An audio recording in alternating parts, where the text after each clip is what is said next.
ನಮ್ಮ ದುಡ್ಡು ನಮ್ಗೋಸ್ಕರ ಪ್ರತಿದಿನ ಹೌದು ಅಕ್ಷರಶಃ ಪ್ರತಿ ದಿನಾನೂ ದುಡಿಯೋ ಹಾಗೆ ಮಾಡಕ್ ಸಾಧ್ಯನಾ? ವರ್ಷದ ಕೊನೆಗೆ ಬರೋ ಬಡ್ಡಿಗೋಸ್ಕರ ಕಾಯೋದು ಬಿಟ್ಟು ನಮ್ಮ ಬ್ಯಾಂಕ್ ಅಕೌಂಟ್ನಲ್ಲಿರೋ ಹಣಕ್ಕೂ ಪ್ರತಿದಿನನೇ ಆದಾಯ ಬಂದ್ರೆ ಹೇಗಿರುತ್ತೆ?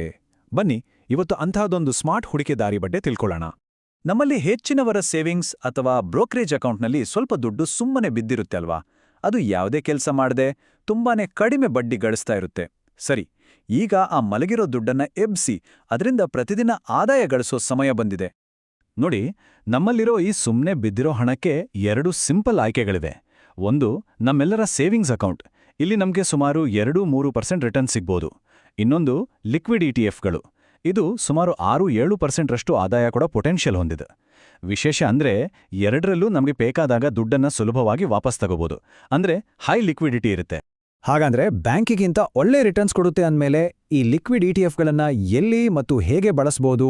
ನಮ್ಮ ಶಾರ್ಟ್ ಟರ್ಮ್ ದುಡ್ಡಿನ ನಿರ್ವಹಣೆಗೆ ಇದು ಹೇಗೆ ಒಂದು ಗೇಮ್ ಚೇಂಜರ್ ಆಗ್ಬೋದು ಅಂತ ನೋಡೋಣ ಬನ್ನಿ. ಲಿಕ್ವಿಡ್ ಇಟಿಎಫ್ಗಳು 3 ಮುಖ್ಯ ಸಂದರ್ಭಗಳಲ್ಲಿ ತುಂಬಾನೇ ಯೂಸ್ ಆಗತ್ತೆ. ಒಂದು, ಮುಂದಿನ 1-2 ತಿಂಗಳಲ್ಲಿ ಬೇಕಾಗೋ ದುಡ್ಡು, ಅಂದ್ರೆ ವೆಕೇಷನ್ಗೆ, ಫೀಸ್ ಕಟ್ಟೋಕೆ, ಹೀಗೆ. 2, ನಮ್ಮ ಟ್ರೇಡಿಂಗ್ ಅಕೌಂಟ್ನಲ್ಲಿ ಒಳ್ಳೆ ಸ್ಟಾಕ್ಗಾಗಿ ಕಾಯ್ತಾ ಇರೋ ದುಡ್ಡು. ಮತ್ತು 3, ತುಂಬಾನೇ ಮುಖ್ಯವಾಗಿ ಯಾವುದೇ ಎಮರ್ಜೆನ್ಸಿಗೆ ಅಂತ ತಕ್ಷಣಕ್ಕೆ ಬೇಕಾಗೋ ಎಮರ್ಜೆನ್ಸಿ ಫಂಡ್ ಕಟ್ಕೊಳ್ಳೋಕೆ. ಆದ್ರೆ ಒಂದು ವಿಷಯ, ತುಂಬಾನೇ ಮುಖ್ಯವಾದ ವಿಷಯ ನೆನ್ಪಿಟ್ಕೋಬೇಕು. ಲಿಕ್ವಿಡ್ ಇಟಿಎಫ್ಗಳು ಶಾರ್ಟ್ ಟರ್ಮ್ ಗೋಲ್ಗಳಿಗೆ ಮಾತ್ರ.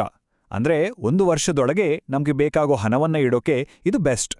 ಲಾಂಗ್ ಟರ್ಮ್ ಗುರಿಗಳಿಗೆ ಬೇರೆ ಇನ್ವೆಸ್ಟ್ಮೆಂಟ್ ಆಯ್ಕೆಗಳಿವೆ.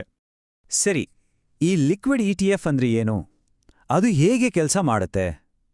ನಾವು ಹಾಕಿದ ದುಡ್ಡು ಎಲ್ಲಿಗೆ ಹೋಗುತ್ತೆ ಮತ್ತು ಅದಕ್ಕಿಂತ ಮುಖ್ಯವಾಗಿ ಅದು ಎಷ್ಟು ಸೇಫ್?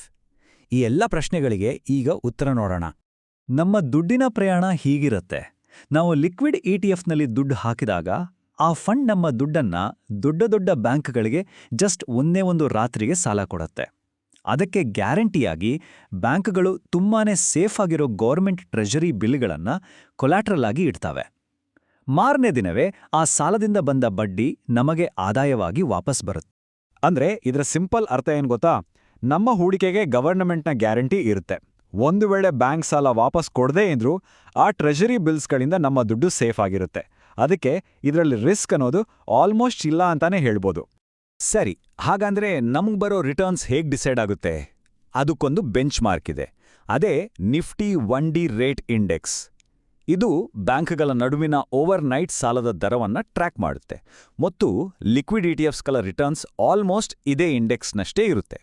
ನೀವೇ ನೋಡಿ, ಕಳೆದ ಕೆಲವು ವರ್ಷಗಳಲ್ಲಿ ಈ ಇಂಡೆಕ್ಸ್ ರಿಟರ್ನ್ಸ್ ಹೇಗೆ ಜಾಸ್ತಿ ಆಗಿದೆ ಅಂತ. 2020-21ರಲ್ಲಿ ಸುಮಾರು 3.5% ಇದ್ದಿದ್ದು 2022-23ರಲ್ಲಿ 5.5% ಆಯಿತು ಮತ್ತು ಈಗ ಸದ್ಯಕ್ಕೆ ಸುಮಾರು 6.5% ನಡೀತಿದೆ. ಇದು ಕ್ಲಿಯರಾಗಿ ತೋರಿಸ್ತಾ ಇದೆ ಸದ್ಯದ ಪರಿಸ್ಥಿತಿಯಲ್ಲಿ ಸೇವಿಂಗ್ಸ್ ಅಕೌಂಟ್ಗಿಂತ ಲಿಕ್ವಿಡ್ ಇಟಿಎಫ್ಗಳು ಎಷ್ಟು ಅಟ್ರಾಕ್ಟಿವ್ ರಿಟರ್ನ್ಸ್ ಕೊಡ್ತಿದೆ ಅಂತ. ಲಿಕ್ವಿಡ್ ಇಟಿಎಫ್ಗಳಲ್ಲಿ ಮೇನ್ ಆಗಿ 2 ಟೈಪ್ಸ್ ಇದೆ. ಒಂದು IDCW, ಇನ್ನೊಂದು ಗ್ರೋತ್. ಇವೆರಡರಲ್ಲಿ ಯಾವುದು ಬೆಸ್ಟ್ ಅಂತ ಈಗ ನೋಡೋಣ. ಬನ್ನಿ, ಇವೆರಡಕ್ಕೂ ಇರೋ ವ್ಯತ್ಯಾಸ ಏನು ಅಂತ ಸಿಂಪಲ್ ಆಗಿ ಅರ್ಥ ಮಾಡ್ಕೊಳ್ಳೋಣ. IDCವಲಲ್ಲಿ ಯೂನಿಟ್ ಬೆಲೆ ಫಿಕ್ಸ್ ಇರುತ್ತೆ. ಉದಾಹರಣೆಗೆ ₹1000 ಅಂತಾನೆ ಇಟ್ಕೊಳ್ಳಿ. ನಮಗೆ ಬರೋ ಲಾಭ ಎಕ್ಸ್ಟ್ರಾ ಯೂನಿಟ್ಸ್ ರೂಪದಲ್ಲಿ ಜಮಾ ಆಗುತ್ತೆ. ಆದ್ರೆ ಗ್ರೋತ್ ಆಪ್ಷನ್ನಲ್ಲಿ ಬಂದ ಲಾಭ ನಮ್ಮ ಯೂನಿಟ್ನ ಬೆಲೆಯನ್ನೇ ಜಾಸ್ತಿ ಮಾಡುತ್ತೆ. ಅಂದ್ರೆ ₹1000 ತಗೊಂಡಿದ್ದು 1001, 1002 ಹೀಗೆ ಬೆಳೀತಾ ಹೋಗುತ್ತೆ. ಹೆಚ್ಚಿನ ಜನ ಗ್ರೋತ್ ಆಪ್ಷನನ್ನೇ ಇಷ್ಟಪಡ್ತಾರೆ. ಯಾಕಂದ್ರೆ ಅದು ತುಂಬಾನೇ ಸರಳ. ಲಾಭ ತಗೊಳ್ಳೋಕೆ ಪೂರ್ತಿ ಯೂನಿಟ್ಸ್ ಆಗೋವರೆಗೂ ಕಾಯೋ ಅವಶ್ಯಕತೆ ಇಲ್ಲ. ನಮ್ಮ ಇನ್ವೆಸ್ಟ್ಮೆಂಟ್ ವ್ಯಾಲ್ಯೂ ಜಾಸ್ತಿ ಆದ ತಕ್ಷಣ ನಮಗೆ ಬೇಕಾದಾಗ ಅದನ್ನ ಮಾರಿ ಲಾಭ ಪಡ್ಕೋಬಹುದು. ಇದು ತುಂಬಾನೇ ಫ್ಲೆಕ್ಸಿಬಲ್. ಓಕೆ, ಈಗ ಅಸಲಿ ವಿಷಯಕ್ಕೆ ಬರೋಣ.